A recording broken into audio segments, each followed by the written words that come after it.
3 minutes into the broadcast without a shot at Caitlin Clark. In just 2 games, the Unrivaled League has already zeroed in on Caitlin Clark, sparking a battle that promises high-stakes drama. What makes Clark a target, and how will she respond to the mounting pressure? We go right onto the broadcast, and straight away, Candace Parker, the Rose have the best point guard in the world.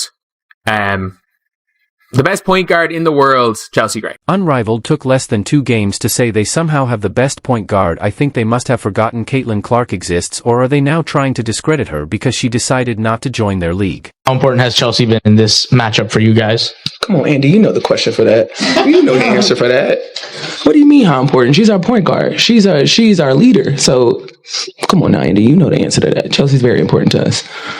However, the rise of Caitlin Clark has introduced a fresh perspective on what it means to be the best point guard in the league. Clark's explosive scoring ability coupled with her playmaking skills has turned heads since she entered the college basketball scene. We heard you got your first recruiting letter in 7th grade. Is this true? Yeah. That's insane. Were you playing with high schoolers at this point? Yeah, it's honestly sad. Like, where college recruitment has kind of gone, it's just insane. But also, Caitlin did something nobody has been able to replicate. She's changed women's basketball for the better, yet we still have these organizations disrespecting her, saying things like Chelsea Gray is the best point guard in the world. I mean, she was even breaking NBA stats last season. Imagine how lethal she's going to be after being fully rested in. Caitlin Clark does it again, folks. 3 straight weeks winning Player of the Week honors as a rookie. This has never been done before. Not only has it never been done before in the WNBA, but Caitlin Clark is now the first rookie in WNBA or NBA history to be named Player of the Week for 3 consecutive weeks. And each week has been more impressive than the last. The commentator's assertion that Gray is the best point guard in the league seems to overlook the meteoric rise of Clark and her potential to redefine the position. Clark's youth and the sheer excitement she brings to the game suggests that her ceiling might be higher than anyone currently playing. Her ability to score and assist at an elite level, often against tough competition, makes her a compelling candidate for the title of the best point guard. Furthermore, the debate touches on the evolution of the point guard role itself. Traditionalists may favor Gray's classic approach, emphasizing playmaking and leadership. Caitlin Clark is a superstar, not a female superstar. She is a superstar. She moves the needle. The WNBA has been looking for someone who moves the needle. The ratings just came in. Caitlin Clark's game on Sunday did a bigger number than Warriors. While Chelsea Gray's claim to being the best point guard in the league is supported by her achievements and undeniable skill set, it's hard to dismiss Caitlin Clark's burgeoning talent and potential to surpass even the highest expectations. The league's future will be shaped by players like Clark who challenge the status quo and push the boundaries of what point guards can accomplish. As the debate rages on, one thing is certain: the competition between these 2 outstanding players will only elevate the game, providing fans with electrifying performances and unforgettable moments. Caitlin Clark's meteoric rise in the world of basketball has had a profound effect on the WNBA, with her influence extending far beyond the court. From the moment she burst onto the scene, Clark's extraordinary talent combined with her magnetic presence has captivated audiences and inspired a new generation of basketball fans. Her impact is so significant that many believe the introduction of an unrivaled league pushing the WNBA to new heights may not have occurred without her. Has to do with her. To do with her. That's how important she is to the league. They might actually, what I see the other day, maybe be close, maybe be close to turning a profit for the first time, I don't know, ever, because of Caitlin Clark. She has raised the bar for what a player can accomplish at such a young age because of her deep 3-point shooting, court vision, and ability to manage the game's tempo. Her accomplishments have established a standard for upcoming stars and have frequently prompted comparisons to some of the best athletes in the sport, both male and female. The expansion and prominence of the WNBA are also impacted by Clark's genius. Her games attract record-breaking viewership numbers, drawing in not just die-hard basketball fans but also casual viewers who are intrigued by her play style. This surge in viewership has brought more attention to the league, increasing its appeal to sponsors and broadcasters. The result has been an influx of investment and media coverage, further legitimizing and elevating the WNBA in the eyes of the public. Furthermore, if it wasn't for Caitlin's rise, the Unrivaled League probably wouldn't even be a thing. The reason for better player treatment was all started from Caitlin Clark. Yet another Shout out to Caitlin Clark. She's a certified bucket. To quote Shaq, I was not familiar with her game. I respect her game. She's a fucking baller. She was pulling up like Steph Curry from deep. But I just got one question. Matt, do you think you can beat Caitlin Clark in one-on-one? Absolutely not. Nobody here can. I'm busting her ass. You wild. You wild, bro. Caitlin Clark, this Indiana Fever team are so fun to watch. The introduction of an unrivaled league, a concept that aims to merge the best elements of global women's basketball into a singular powerhouse entity, is closely tied to the surge and interest that Clark has helped generate. Without her electrifying performances and the subsequent rise in the sport's popularity, such an ambitious venture might have struggled to find the necessary support and momentum. Clark has not only reinvigorated the existing fan base but also tapped into a new demographic of young fans who see in her a role model and a pioneer. Clark's influence is also evident in how other players and teams have responded. Her dominance has pushed competitors to elevate their own games, fostering an environment of intense competition and continuous improvement. This competitive spirit has improved the overall quality of the league, making it more compelling and unpredictable for fans. As a result, the WNBA has become a hub of innovation and talent, attracting players from around the world who want to compete at the highest level. Playing in the Unrivaled League is $5 million to play.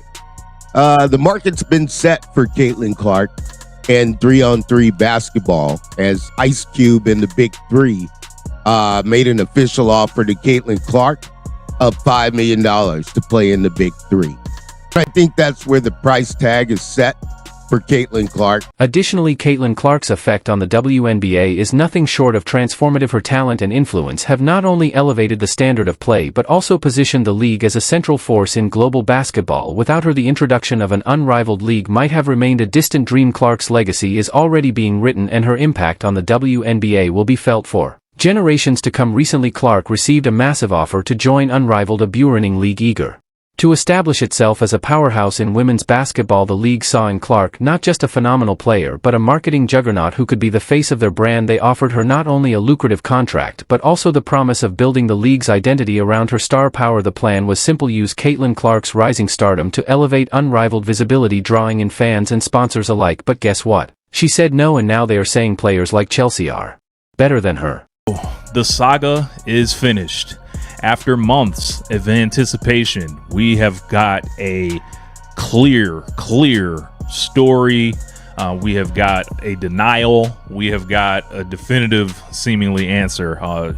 Not too long ago, ESPN broke the news that Caitlin Clark is set to not play in Unrivaled. Source. And it seemed like a match made in heaven, a young league with bold ambitions and a young player poised to take the basketball world by storm. However, Clark's decision to stay the course with her current path, likely fueled by a combination of loyalty, vision for her future, and perhaps a belief in the traditional routes that have been tried and tested by legends before her, was a stunning rebuff to Unrivaled overtures. In the wake of Clark's decision, Unrivaled narrative shifted dramatically. With the golden opportunity to sign one of the brightest stars slipping through their fingers, they pivoted their strategy to highlight their existing talent. Enter Chelsea Gray. Unrivaled quickly positioned Gray as the best point guard in the league, a declaration that not only aims to bolster their roster reputation but also subtly underscores their ability to attract top-tier talent. So the saga is finished after months of anticipation. We have got a clear story. We have got a denial. We have got a definitive, seemingly, answer. Not too long ago, ESPN broke the news that Caitlin Clark is set to not play in Unrivaled. Source for Unrivaled: positioning Chelsea Gray as their marquee player is a strategic attempt to maintain momentum and keep the spotlight on their league. In the grand scheme of things, Clark's rejection of Unrivaled offer this week in the WNBA. Caitlin Clark, obviously earlier in the season, she had some growing pains as, heralded rookie coming off an unbelievable career at Iowa. But oh my God, she has turned it up a notch over the last few weeks, and the other night she set a new WNBA record with 19 growing pains. As you know, heralded rookie coming off an unbelievable career at Iowa, but oh my God, she has turned it up a notch over the last few weeks, and the other night she set a new WNBA record with 19 assists. What makes Caitlin Clark's accomplishments even more remarkable is that she was doing all of this while juggling multiple responsibilities on the court. As a rookie, she wasn't just a scorer or a passer. She was a leader, often carrying the weight of the team on her shoulders. And now, Stephanie White, a coach who is well known for her ability to maximize her players' potential and her strategic acumen. Caitlin Clark's game is set to soar to new heights with White at the helm. White has already showered Clark with praise, acknowledging her special abilities and realizing how important it is to let her concentrate on her strengths. Clark won't have to take on multiple roles at once this season. She will get the much-needed rest and have the chance to hone her skills even more. with a well-organized support network. Us communicating with Caitlin Clark and wanting to help mold her into a leader to win multiple championships. And you can see when Stephanie White discusses the team that there is a level of excitement behind what. And a well-defined strategy discussed communicating with Caitlin Clark and wanting to help mold her into a leader to win multiple championships. And you can see when Stephanie White discusses the team that there is a level of excitement behind what she's saying. The prospect of Clark coming back better and more focused this season is both exciting and daunting for her opponents. Given her already phenomenal rookie year, it's hard to imagine just how high her ceiling could be with the right support and rest. But she's I've coached Michael Jordan, I coached Isaiah, I coached Dominique Wilkins, and then with the dream team we had all of them, right? She's of that caliber in women's game, which is of the highest quality. I love the women's game. What's your approach when you're coaching greatness like that? I think first and foremost I'm just talking basketball, right? Just having general basketball conversations about what she's watching, what she likes. What are some of the things what are some of her thoughts from not just what the Indiana Fever have. But she's I've coached Michael Jordan, I coached Isaiah, I coached Dominique Wilkins.